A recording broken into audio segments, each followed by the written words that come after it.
안녕하세요, 행정멘토입니다. 오늘은 신상공개에 관해서 좀 얘기를 해보려고 합니다. 여러분들 혹시 며칠 전에 그 대전에서 일어난 초등생 여아 살인 사건의 이제 피의자 명재환 씨의 신상공개가 이제 결정돼서 이제 뉴스가 많이 나왔는데 아마 보셨을 겁니다. 그런데 또 공교롭게도 이 명재환 피의자 외에도 서천에서 일어난 묻지마 살인의 피의자도 신상공개가 결정됐습니다. 자, 하루 이틀 만에 이렇게 신상공개가 두 건이나 있었던 건데요. 그만큼 이 흉악범죄라고도 할 수 있는 사건이 최근에 많이 일어나고 있어서 심란하실 거라고 생각이 됩니다. 여기 뉴스를 보시면 뭐 아시겠지만 이 피의자의 머그샷이 공개가 되고 이제 나이가 48살이다. 그 이름은 명재환이다. 이 정도로 이제 공개가 됩니다. 이 피의자 신상정보 공개 같은 경우에는 그 해당 이제 경찰청 홈페이지에 가보시면 이 원본을 보실 수 있어요. 그런데 문제는 이게 사건이 2월 10일인가 벌어졌는데 피의자의 이제 정신건강 문제로 인해서 뭐 한 달 정도나 걸렸습니다. 뭐 구속 수사 그리고 이 신상정보 공개도 조금 이제 오래 걸린 감이 있는데, 그런데 아까 봤던 서천 살인 사건 같은 경우에는 3월 2일에 사건이 발생했고 3월 7일인가요? 7일에 신상정보 공개가 결정이 됐어요. 바로 결정됐고 5일간의 유예 기간을 두고 3월 13일 날 이제 공개가 된 겁니다. 자, 어떻게 보면 이 두 사건 이제 처리 속도가 전혀 다르죠. 어째서 이렇게 되는 것일까 하는 뭐 이제 궁금증이 생길 수도 있습니다. 어떤 범죄자는 신상 공개가 되고 어떤 범죄자는 신상 공개가 안 되죠.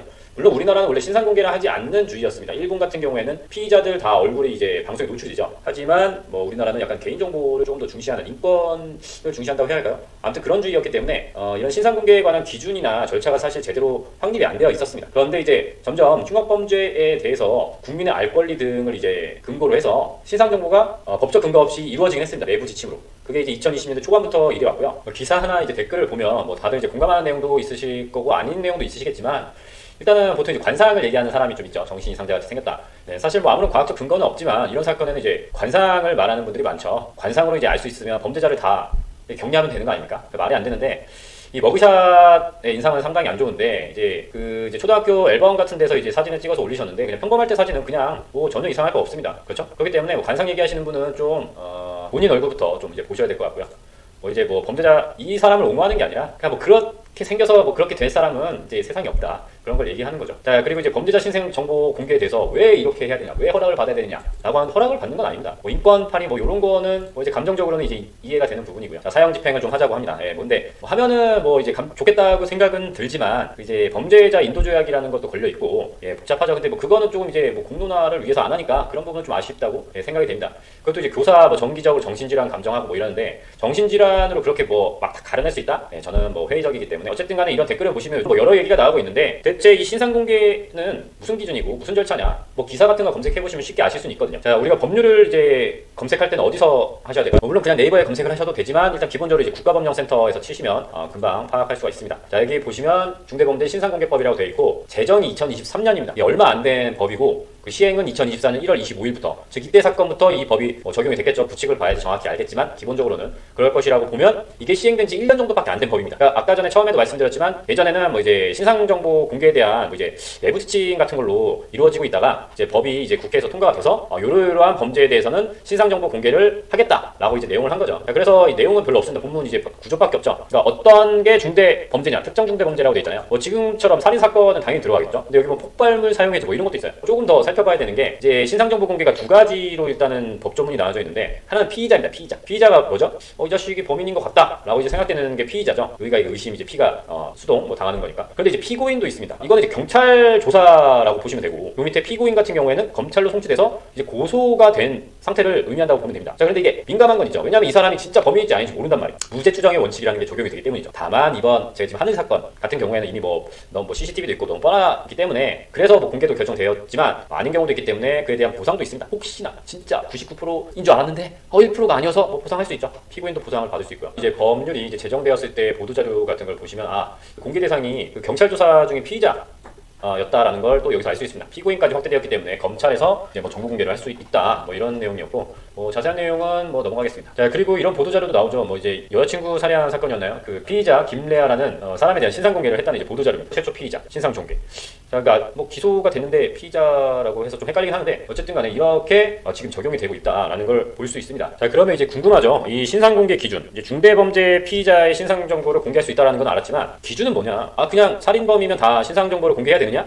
그건 아닙니다. 그거는 아니기 때문에 법에서 어떻게 정해놨냐? 이 세 가지 조건을 모두 충족했을 때 신상 정보를 신상정보를 공개할 수 있다고 되어 있습니다. 자, 그래봤자 뭐 공개되는 건 얼굴, 성명 및 나이라고 이렇게 세 가지를 신상정보라고 한다고 되어 있죠. 자, 첫 번째, 범행 수단이 잔인하고 중대한 피해가 발생하였을 것, 적용되는 죄가 한정되어 있습니다. 그리고 피의자가 그 죄를 범하였다고 믿을 만한 충분한 증거. 자, 거의 이제 범인이다라고 생각이 되어야 이제 신상정보를 공개합니다. 왜냐하면 아니게 되었을 경우에 그 피해가 사실은 너무나 크죠. 그리고 국민의 알 권리 보장 뭐 등등 오로지 공공의 이익을 위하여 필요하다. 자, 이 세 가지입니다. 아주 잔인한 사건, 중대한 사건, 그리고 그 사람이 범인이라고 할 만한 이제 뭐 증거나 이런 게 있고, 자, 이제 알 권리 등 공공의 이익을 이제 보장해야 될 것 같다 해서 필요하다라고 생각되면 신상정보 공개가 된다는 겁니다. 자, 그렇기 때문에 이 세 가지 중에 한 가지라도 안 되면 그럼 신상정보 공개를 못합니다. 근데 이거를 어떻게 하는지 절차를 보면 뭐 심의위원회라는 곳에서 이거를 결정합니다. 이름은 바로 신상정보공개심의위원회라고 아주 쉽게 되어 있죠. 그리고 이 신상정보심의위원회를 어떻게 구성할지에 대해서도 자, 법에서 이제 정하고 있습니다. 10명 이내 위원으로 구성되어 있고요. 이 심의를 거쳐서 결정을 하게 됩니다. 그런데 이 심의위원회가 어디에 이제 설치가 되느냐? 보면 이제 검찰청 하고 이제 경찰관서라고 되어 있는데요. 자, 검찰청 이제 지방까지 포함이고, 경찰관서라는 것은 지방경찰청 그리고 이제 경찰서를 다 포함하는 개념이란 말이에요. 경찰관서라고 하니까. 자, 그렇기 때문에 우리가 지나다니면서 보는 우리 경찰서에도 이런 신상정보공개심의위원회를 둘 수는 있습니다. 근데 실제로는 잘 모르겠는데 보통은 이제 지방경찰청에서 심의를 하게 될 거예요. 그 안에 심의위원회를 두고. 왜냐하면 이제 심의위원회를 이제 위촉할 때 뭐 이제 공무원도 있고 반 이상 아마 민간위원으로 뭐 이렇게 하게 되어 있는데 그걸 이제 경찰서마다 두기는 좀 어렵거든요. 그렇기 때문에 그래서 지방경찰청 기준으로 뭐 생각하면은 거의 맞습니다. 왜냐하면 이번에 대전에서 일어난 그 김하늘양 사건 같은 경우에도 대전에서 이제 올렸죠. 그리고 서천 어딘가 충남입니다. 충남 서천군에서도 충남 경찰청에서 신상정보 공개를 이제 올렸습니다.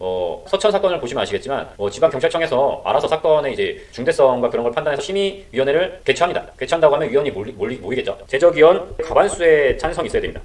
그리고 심의 내용과 의견서는 공개가 되지 않습니다. 이 사람이 여기에 대해서 공개를 해야 된다, 안 해야 된다라는 어떤 의견을 했는지에 대해서 공개가 되지 않게 법의 보호를 받고, 위원은 또 그 내용을 누설하면 처벌하게 되어 있습니다. 일단 근데 별로 그럴 일은 없을 거라고 생각은 하는데, 대체 왜 다른 이제 중대범죄를 저지른 사람들 중에 왜 신상정보 공개를 안 하냐 하시는 이게 아까 댓글처럼 분통을 터뜨리시는 분들도 요거는 이해하셔야 돼요. 일단은 심의위원회에서 과반수가 찬성이 안 되면 뭔가 우려스러운 내용이 있었겠죠. 그래서 이제 안 된다라고 이제 대충 이해하시면 될 것 같고, 다만 근데 우리가 한 가지 더 말씀을 드리자면 이게 모든 국민의 권리니까 이게 범죄자라고 해서 뺄 수 없는 게 바로 이제 불복 절차입니다. 불복 절차. 자, 여러분들 뭐 주차 위반할 때 과태료 고지서 같은 거 받으시잖아요. 그럼 다 그거에 대해서 불복하는 절차를 다 제공을 하고 있습니다. 이게 제공이 안 되면 안 됩니다. 그렇기 때문에 이 신상정보 공개 결정도 이제 통지가 그 사람한테 가잖아요. 이거를 이제 뭐 행정기본법에서 처분이라고 개념을 정의합니다. 나의 권리를 제한하고 뭐 아무튼 그런 게 처분이에요. 과태료 처분 뭐 이렇게 들어보신 적이 있을 텐데, 그런 처분에 대해서 불복은 어떻게 하느냐? 불복.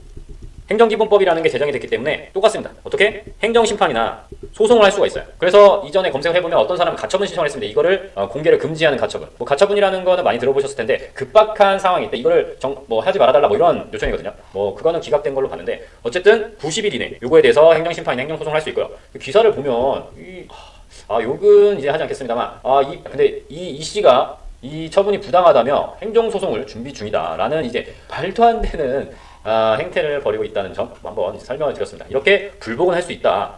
그게 잘못된 건 아니다. 왜? 모든 사람한테 이제 주어지는 권리니까요. 자, 오늘은 제가 살고 있는 이제 대전에서 일어난 사건이기도 하고 신상정보에 대해서도 약간 얘기가 나오는 것 같아서 한번 살펴봤는데요. 지금은 이제 신상정보 공개법이 있기 때문에 이 법에 근거해서 뭐 열심히 공개를 하면 되는 시대가 된 겁니다. 옛날에는 이제 법적 근거가 없기도 하고 약간 그 공개를 결정하는 것 자체도 이제 부담됐죠. 뭐 정의 이런 거 상관없어요. 뭐 이제 공무원이 몸살인데 이렇게 생각하실 것도 없고, 아니 저 사람의 권리가 이제 침해를 받는 그런 걸 우리가 할 건데 이게 법적인 근거가 없다면 나중에 누가 책임을 져야 돼요? 이게 어렵습니다. 그렇기 때문에 지금 이제 법이 있는 상태에서는 중대범죄가 일어나면 열심히 심의해서 그냥 공개를 하면 됩니다. 공개를 많이 하시겠죠. 심의위원회에서 뭐 세 가지 조건을 가지고. 자, 오늘은 이렇게 해서 신상공개의 기준하고 절차에 대해서 살펴봤습니다. 자, 오늘 내용 좀 유익하셨다면 좋아요와 구독 부탁드리고요. 저는 다음에 또 찾아뵙겠습니다. 감사합니다.